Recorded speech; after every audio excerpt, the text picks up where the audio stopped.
Okay, I'm joined with my good friend Raya, Glimmering Harpy on X. Very active on social media, very prolific reviewer now. She's doing really good. Go support her. I will put her links in the description below so you could go support Raya. This is going to be a spoiler video. We're going to go straight into it because she's so busy with movies. She's going to go see Superman again. Um, Yes. I'm gonna try to just break the ice and just give. This is a whole spoiler thing, so I'm just gonna tell the audience right away. We're existing world with metahumans. You begin the movie, Superman's first defeat, which is an interesting entry point. You don't have to go through all that backstory. I actually appreciated that. You find out Lex's plan is to get into the fortress and have Earth turn on Superman. You know, um, he does that by cloning Superman, who is Ultraman is a clone of Clark. That's how he gets into the fortress. He gets something from Superman's past, from his parents, a message on Krypton, and turns the world against him. And then they get Superman. He sends him to a pocket universe, and then Superman needs help with other heroes in this world. And you could correct me if I'm missing anything too, Rhea. The Super Gang and Lois, and that's where the big premises of this movie. I really enjoyed the beginning of this movie. I have so many issues with it. I do say I want to like this movie. I wanted to be like the hierarchy of power to change in the DC, and like this to be. I wanted this to be a definitive slam dunk. It's not bad. It's fun, but I don't know if we're there yet. And we honestly don't know what the general audiences are going to be either once we get to some of these spoilers. Some of these spoilers I have legit issues with. Um, I love the Justice Gang. The Pocket Universe is a lot to take in for normie audiences. I don't know how they're going to respond to that for sure, but that's going to open up a lot of possibilities. I see a lot of this stuff as a big platform for other projects, not necessarily for Superman, for like Peacemaker and all the other ragtag group of heroes in DC that's going to be an easy place to pull. Once you establish that, and maybe that's why it's a little bit messy for me. There's so much thrown in here that's going to pay off down the line if James Gunn gets to continue with all his ideas. You can easily pull villains and stuff from the Pocket universe and have all kind of plot points and just get what you need. Pick and choose.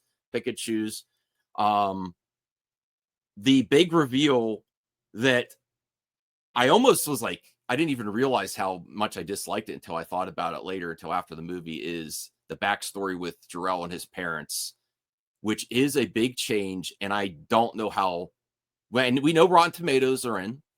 So maybe I'll start there with you, Rhea.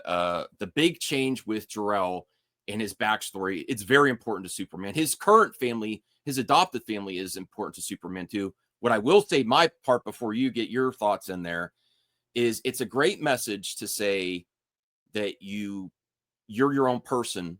You're not who your parents need you to be or want you to be. You have to find your own path. That's a beautiful message. How we got there is clunky and awkward as hell. I do not like what they said, what they messaged Jor-El's parents for, and I'm not sure if it's still legit or not, even though at the end.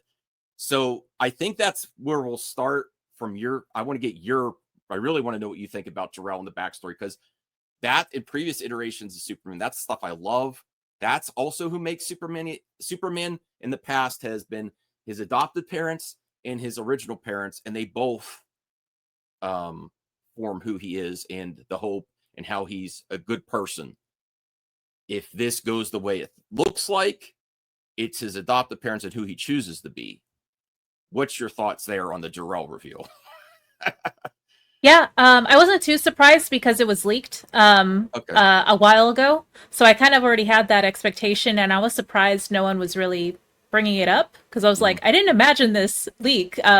It was talked about by numerous channels. So, I didn't miss that one. I knew Jor-El was Bradley Cooper, and I didn't go further past that. I didn't know about them Jor-El saying you should multiply on the earth and take up lots of women or procreate. I didn't know that.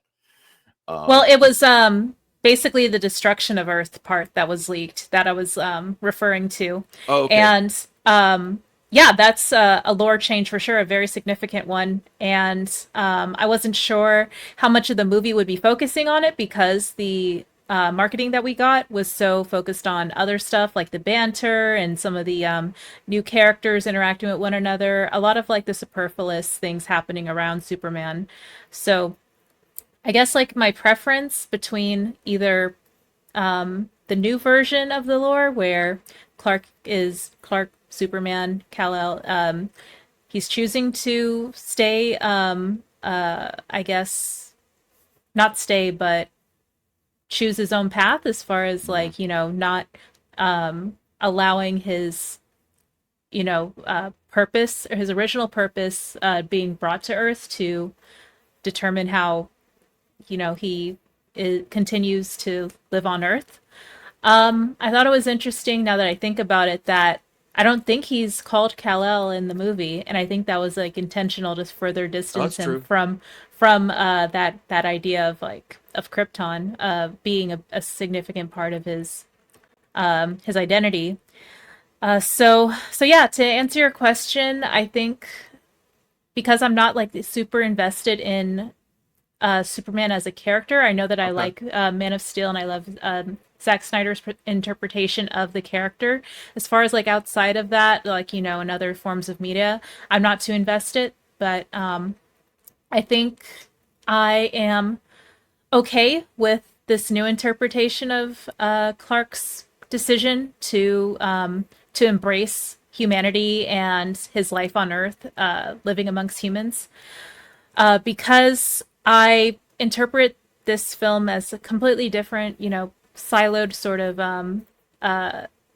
version of characters compared to other movie forms or TV forms, and I don't think that it's to the movie's fault that, or I don't consider it a bad thing that they made this change. Okay. Probably because like I'm not super privy on how significant the lore is, because I am more familiar with Superman and Clark and his interactions with humans and other metahumans in the context of his existence on Earth. Like we know Krypton is no longer in existence, and it's a it's where he's from originally, and there's like some lore and history around it. I'm just not privy, or I'm not like fluent in it enough to really say that, oh yeah, his birth father being a scientist and having this intention of doing what he can to save what last remnants of life exist on Krypton by saving his son. I don't get that impact from Superman 2025, but then again, I don't think the movie really leans into needing that too much anyway, because it seems like there's an intentional sort of distancing of Clark and Superman away from this idea of Kal-El and that identity, because, like I said, they don't even call him that in the movie, or Yeah. I don't know if he's referred to that No, in that the in the recording from his parents. I Maybe I actually, don't that's know. a great point. I wonder if it has something to do with, we know consistently when there's a Superman movie going to theaters, the original creators um family goes to court for a lawsuit. I wonder if there are, it could just all be for the story that James Gunn wanted to say, but there may be intentional reasons to not call him Kal-El and change the origins from Krypton a little bit. There may be reasons for that to distance itself from the story that always ends up in the lawsuit in the courts. That original. I don't know. I was thinking, while you were talking, I was like, yeah, they don't call him Kal-El. Um, Great points. It's not really. I guess this is an existing Superman, and the main focus is that he's a tested Superman now. He's finally had his loss, and it's like moving forward. So I guess in the grand scheme of things, it doesn't matter too much to where they're going next, unless they go back and they really dive deep into Krypton and why his parents said that. But I didn't particularly like it. Because I love how Jor-El and Superman learning about, and that's also part of for a lot of people that go through adoption or and are adopted, they end up having a great family, adopted family, but a lot of people go research their, their birth parents and things like that sometimes, and that's their decision, but that's part of a lot of the Superman story. So good points there. All right. Superman and Lois, I think we had some criticisms of this film, but overall I had no problems with them together. Like that dynamic, Daily Planet, that part of Superman I loved.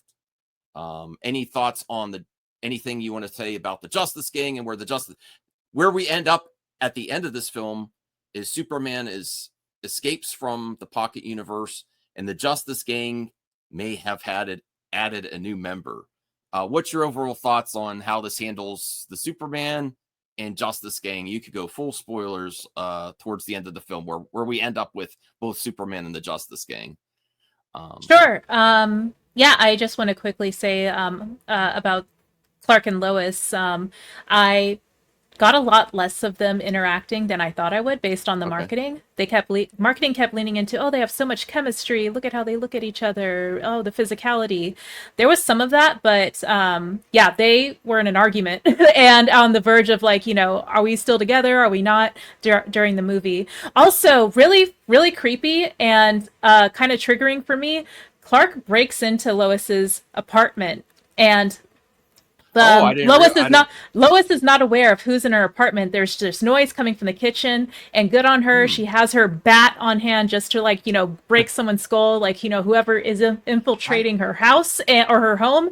And lo and behold, here's fucking like corn-fed Corenswet, saying, like, hey babe, I'm like making you dinner. And she's just like, what? It's like, oh, it's breakfast, and she's just like, yeah, that's your favorite meal. And he's just like, so I'm just like this dude is just so clueless, so like unaware, wow. like like I'm just like, okay bro, like, oh, and then she's just like, okay fine, you're here, like I guess we'll hang out. So I kind of related to Lois in that regard. That's just like, yeah, her strife is just like in that relationship, she's just like, I'm being tested on every level with this guy, but she realizes that yeah, he's a cool dude, and like I do care about him, and he has a big heart, and like, yeah, I'll give it a shot, and yeah, like I got that from the movie. Not so much like the grand orchestral romance that that we were being told in the marketing that we would get. So I apologize for that rant, but I needed to call that out. Super creepy Superman. I didn't realize.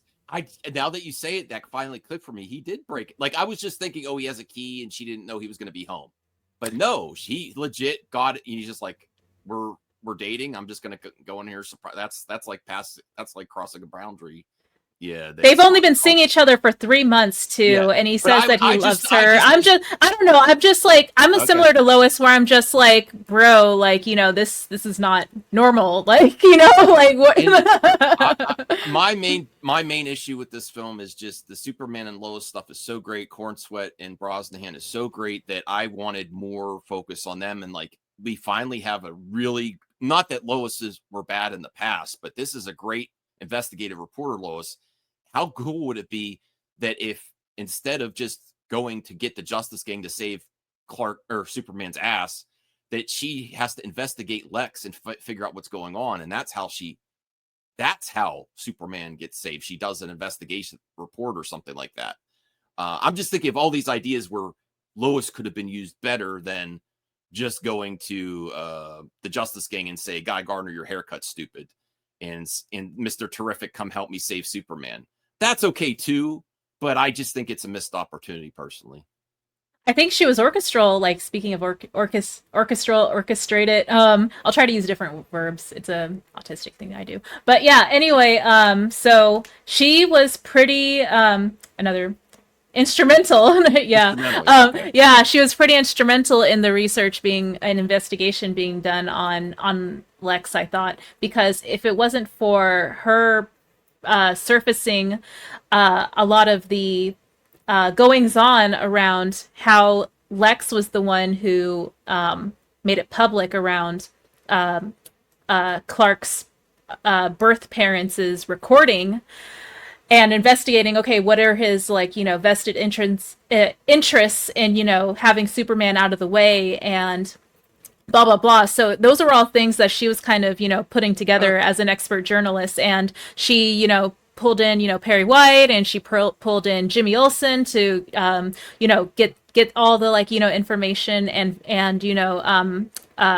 like, yes, go ahead and do this, from Perry White to move forward with it. And once she was able to present a case, she was also able to, in the midst of her investigation, at least convince Mr. Terrific from the JLI. They're not officially called the Justice Gang. That's just a Guy Gardner's, headcanon of yeah. what the team is called, because no one else calls it that.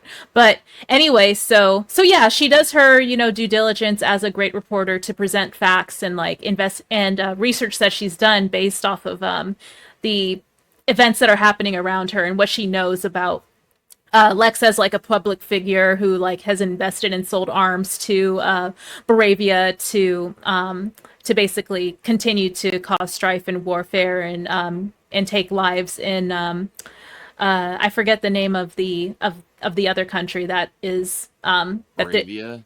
no, Baravia is, like, Okay. the Oh bad yeah, yeah, guys. Yeah. Yeah, Baravia are the people who are invading, and yeah. I don't remember the the other other one. Yeah. country. Yeah, it's yeah. I think it starts with a J. So sorry, I No, misremembered. So no. yeah.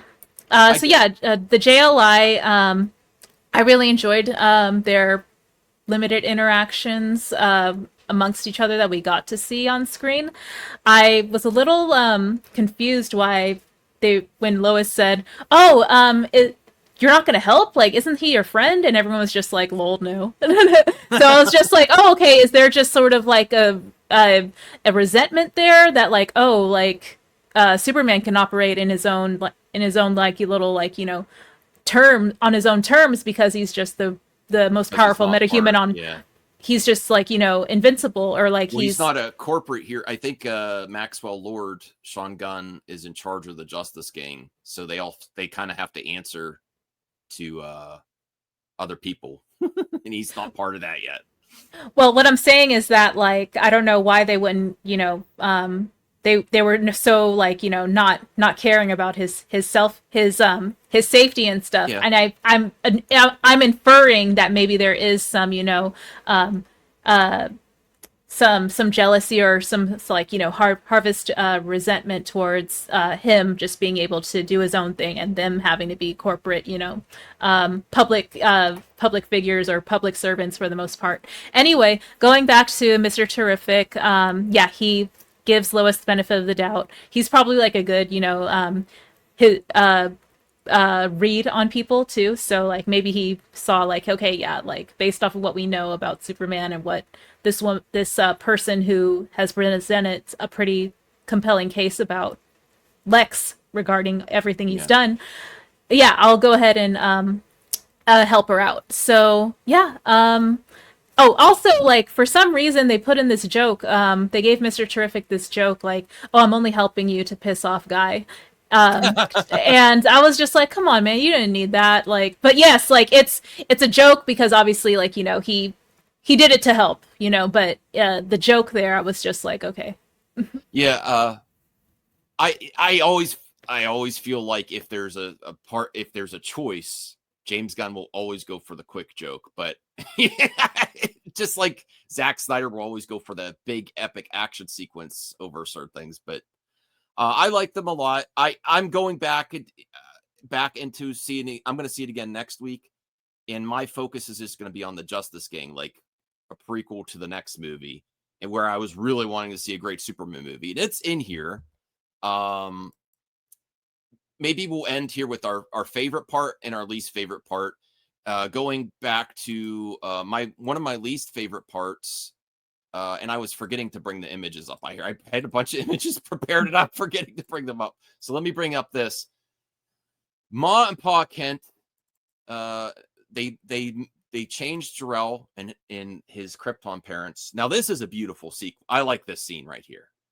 I don't think we got enough of that, and they do kind of just do the stereotypical. There's not a lot of meat to the Ma and Pa Kent, and then even to the part where Ma Kent can't use a cell phone. I'm like, that's my mother's parents, not that's like super. That's like people in the '90s when they had parents they couldn't use a cell phone. I don't know. That was like a weird joke.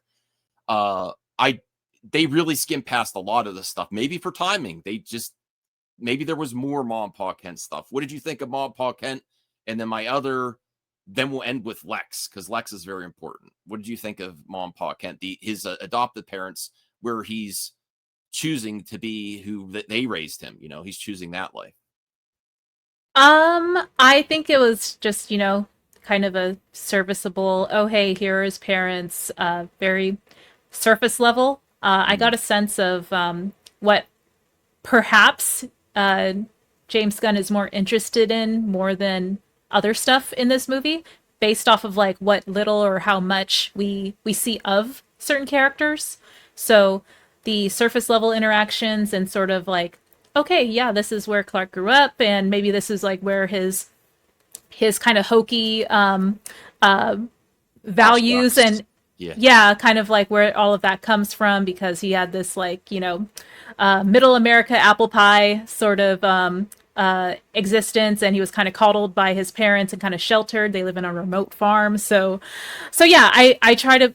I think same as Lois, like I was putting two and two together, and so was she, and she was just like, yeah, this is literally who he is. Like there's this is it. So I think it was just to check a box though, like in the story. So I don't think that there's any deeper things to look into here, unfortunately. Yeah, I think it's like you said, serviceable. I was expecting more from it when I saw the casting because these actors are great, and it just seemed like just basic level stereotype. I'm not bad, but not a lot of meat there, and not a lot. They help him when he's down, and then I guess we'll end with Lex and final thoughts because I don't want to take up too much of your time. You got to get to your movie. All right, let me bring up this final picture here. This is the one I had the most on first viewing. I really had the most issues with, and actually the second viewing is where I'm really going to try to focus on the Justice Gang and Lex. I really want to look at all the Lex scenes on the second one. I think he looks the part for sure. The dialogue delivery wasn't there for me. And I actually had our good pal Enosh came on my review and left a comment. He's like, Max, Lex is evil. And I'm like, I understand that. But for me, in my perception of Lex, is he's more of like the villain where you kind of understand his point of view that he thinks he's doing what's right and not just a straight up violent person just for violence sake or nasty for nasty's sake. Like there's a difference between people like for the greater good. Sometimes villains think like this, like so there's got to be sacrifices to save the earth because Superman's a menace. That's kind of where I see Lex, but he straight up doesn't care about other people's lives. And the two parts that really bugged me in this movie from Lex, besides the delivery of the lines, was the Russian roulette sequence in which was really out of tone with the rest of the movie.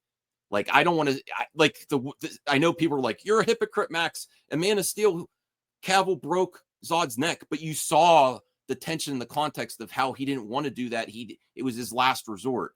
Whereas this is just straight up, you know, I didn't like that scene at all. It felt weird, especially in the wackiness of the Pocket universe. And then when he just straight up throws something is kind of like just domestically violent against his girlfriend. I'm like, wow, I don't know why the weird choices for me, but I want to give him another shot. And I do think if they go more towards Legion of Doom Lex, where he's in charge of a bunch of supervillains and where he ends up at the end of the film, he's going to be pissed for the next one. But that's my problems with Lex. What's your thoughts on Lex? Anything that concerns how did those scenes go for you? How did you read them? Yeah, I did read it as yeah, this person is completely enveloped in hatred and is completely out to get his end game. And then got an idea. I got a better sense of what his end goal was. It wasn't just, another like, real estate scheme that a lot of people Mhm. like to say is taken from their, interpretations of these characters. But it's simply that Superman reminds him of how weak he truly is, or like how Okay. Superman reminds him of how weak humanity really is. And uh, Lex even said this in the Fortress of Solitude when he broke into it with Engineer, that like, yeah, he Superman's the focal point of the entire world's conversation, and I cannot accept that. So yes, having this like, all encompassing sort of like figure that is constantly reminding you of, you can be the richest, smartest person on the planet, you can own all the land on the planet, it doesn't matter, there's always going to be someone more powerful than you. That Great is point. that's fueling his, contempt, and just like, it blinds his sort of like, spatial awareness. I do think part of it too is like, he's very petulant, he's very entitled. I'm Mhm. sure, like, he hasn't, lived a day outside of, his bubble, and like never suffered any consequences for any of his actions. And this is the one, like, challenging thing in his life that he's kind of has all his focus on, and has let define his, his person. So I think part of that is like, the environment he grew up in, as well as, the reminder that Superman basically is the most powerful being on the planet, and anything Lex can do does to try to elevate his power, it does not matter compared to what Superman can do. So I did get the sense of that from Lex in this film, and I think Nicholas Hoult did a great job. So yeah, good performance, and I could, kind of cobble up a narrative in my head of like why his characterization made sense, because he lacks so much, self awareness of like Okay. how destructive and self destructive his actions are. Okay, cool. Well, thank you. Thank you for watching this spoiler review and reaction. Final thoughts. I'm sticking with the 6 out of 10. Anything that you hope to, and this is why I like collabing with you, Ray, because you have a lot of insights that I miss. I miss things the first run. So I'm going to do actually a second view review when I go see it. I'm going to do another review and see how things improve.